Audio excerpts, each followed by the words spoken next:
আসন্ন বিধানসভা নির্বাচনকে সামনে রেখে জোর কদমে প্রচার চালাচ্ছেন দুর্গাপুর পশ্চিমের তৃণমূল প্রার্থী কবি দত্ত। শনিবার দুর্গাপুর সিটি সেন্টারের একটি হোটেলে তৃণমূলের মহিলা নেত্রীদের সঙ্গে নির্বাচনী কৌশল ও সাংগঠনিক বিষয়ে কর্মী সভায় যোগ দেন তিনি।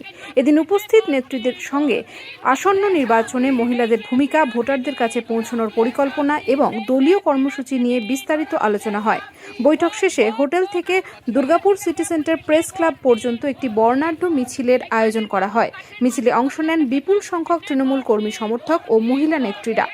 দেখো ভাই, একটা কথা আমি পরিষ্কার করে বলছি, মানুষ তো আমার কথাতে, কারোর কথাতে ভোট দিচ্ছে, নিজের যুক্তি ইয়েতে বিচার করে দেবে। আমি তো আবার বলছি, আমি ভিক্ষা চাইছি না। যদি যোগ্য মনে করেন বা করে কেউ, তাহলেই যেন ভোট দেয়। একদম পরিষ্কার কথা।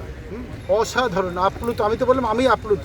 আমি নিজেই জানতাম না যে এই এত ভালোবাসা আমি পাবো। খুব আন্তরিকভাবে বললাম কথাটা।